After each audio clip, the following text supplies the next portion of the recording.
5장 1절과 2절 우리 한 목소리로 함께 읽도록 합니다.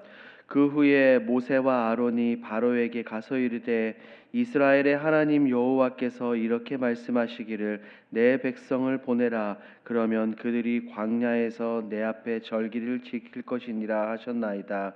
바로가 이르되 여호와가 누구이기에 내가 그의 목소리를 듣고 이스라엘을 보내겠느냐. 나는 여호와를 알지 못하니 이스라엘을 보내지 아니하리라. 아멘. 오늘 본문의 배경은 이스라엘 백성들의 해방을 위한 모세와 아론의 첫 번째 시도가 행해지는 장면입니다.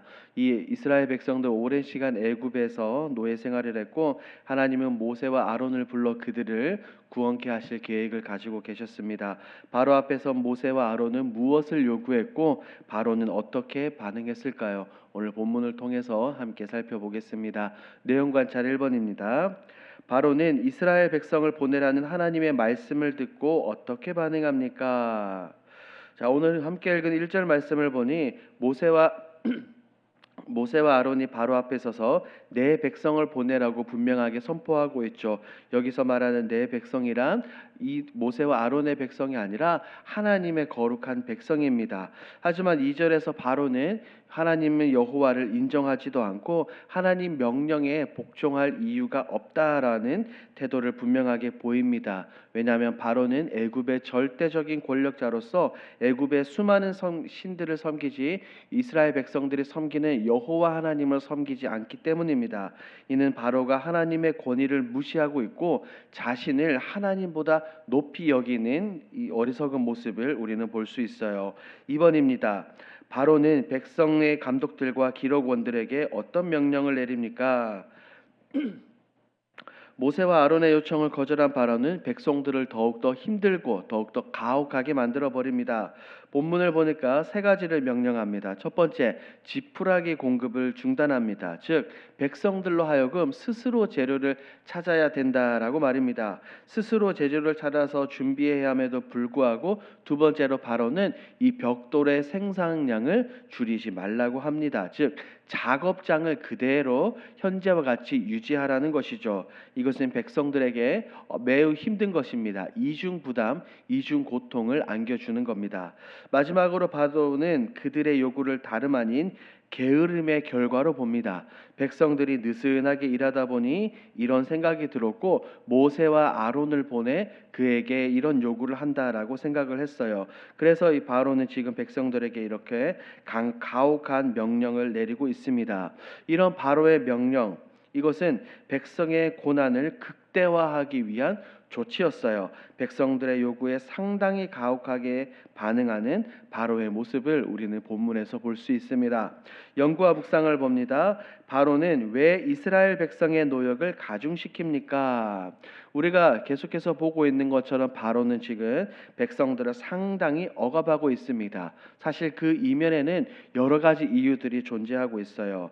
당시 백성들은 애굽에서 다수를 차지하는 외국인들이었습니다. 그래서 바로와 이 애굽 사람들은 이들을 위협적인 요소로 인식을 했습니다. 우리가 1장에서 이미 살펴보았던 것처럼 백성들이 번성하고 더 강해지면 나중에 다른 나라들과 협력하여 애굽의 위협이 될 수 있다라고 이들은 생각했기 때문이죠. 이에 따라 그들을 억압했습니다. 이런 상황에서 바로와 애굽 사람들이 이런 생각을 가지고 있는 상황에서 모세와 아론을 통해 이들이 지금 하나님께 제사를 드리러 나간다고 하니 어떻습니까? 자신의 통제, 바로의 통제를 벗어난 것으로 여길 수 있습니다. 이것은 곧 반란과 독립을 의미할 수도 있기 때문에 백성들은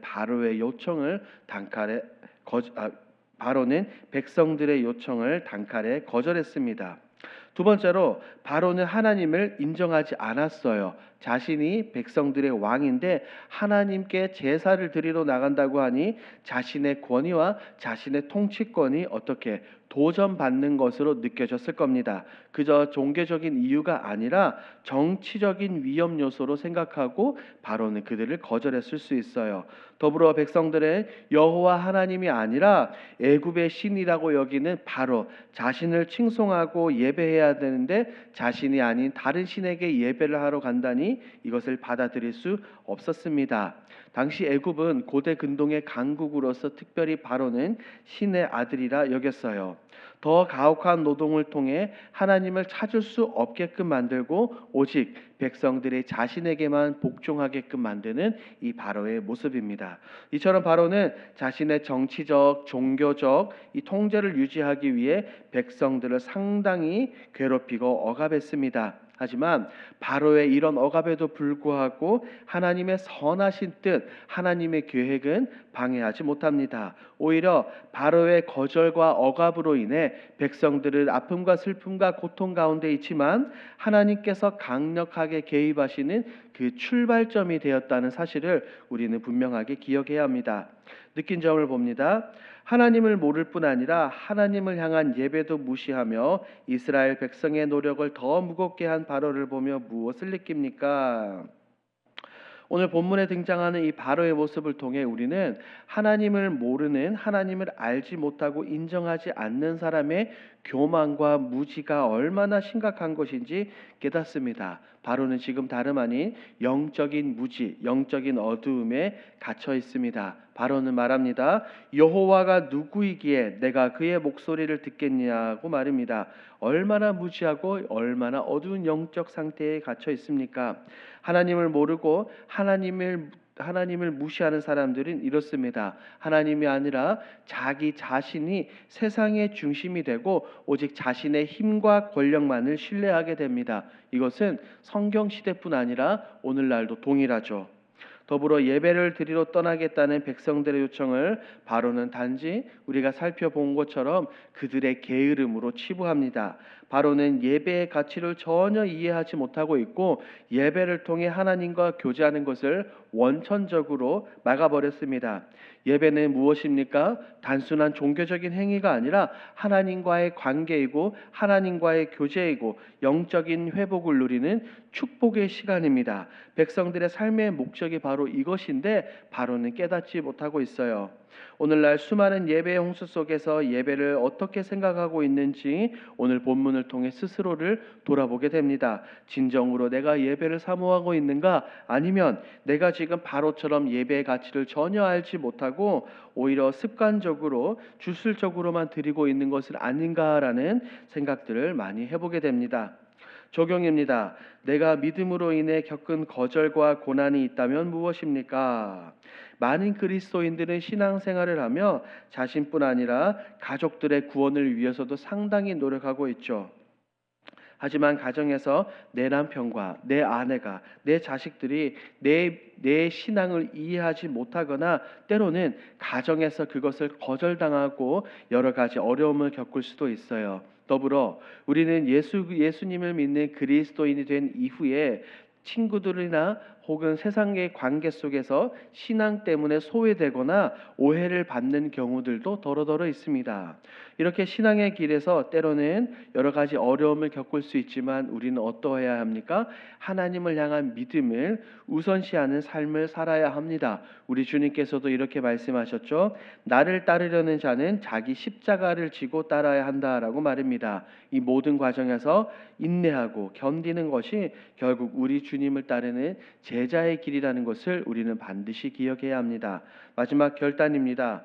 고난 중에도 하나님을 신뢰하며 예배하기 위해 무엇을 실천하겠습니까? 여러 가지가 있겠지만 무엇보다 그 중에서 첫 번째로 하나님을 신뢰하는 신뢰의 삶을 사십시오. 사람을 의지하고 세상을 바라보고 살기보다 오직 하나님만 바라보고 하나님을 신뢰해야 합니다. 매일 예배와 말씀을 읽고 묵상하며 하나님의 간섭하심과 임재하심을 경험해야 합니다. 그리고 때로는 고난 가운데 있다 하더라도 그때 혼자 견디는 것이 아니라 우리 믿음의 공동체와 함께 하십시오. 고난 가운데 여러분들이 스스로 혼자 있다고 느낄 때 외롭고 고립된 기분이 들 수도 있습니다. 하지만 그것을 혼자 감당하는 것이 아니라 우리 믿음의 공동체와 함께하며 이 모든 것을 이겨내십시오. 전도회와 순모임 혹은 구역의 식구들이 있지 않습니까? 이것을 함께 나누고 함께 나눌 때 위로가 되며 하며 기도를 통해 회복할 수 있습니다. 신앙 안에서, 믿음 안에서 믿음의 형제 자매들과 함께 격려하고 함께 기도하는 것이 엄청난 힘이 됩니다. 이것을 기억하시고 오직 하나님만 바라보시고 신뢰하시며 믿음의 공동체를 만들어 가시는 저와 여러분들이 되길 우리 주님의 이름으로 축복합니다. 아멘. 함께 기도하겠습니다. 첫 번째, 오직 하나님만 바라보고 신뢰하게 하옵소서. 두 번째, 고난이 찾아와도 오직 하나님만 바라보며 믿음으로 인내하며 예배의 자리에서부터 승리하게 하소서. 세 번째, 우리 9월 집중 기도 제목입니다. 건축에 사각지대가 없도록 맡겨진 이들이 책임과 성실로 일하게 하옵소서. 네 번째, 리모델링을 위해 기도와 시간과 물질로 헌신하는 성도들에게 복을 내려 주옵소서. 이와 같은 공동 기도 제목으로 기도하시고 여러분들이 가지고 오신 개인 기도 제목으로 자유롭게 기도하시다가 돌아가겠습니다. 우리 주여 힘차게 부르시고 기도합니다.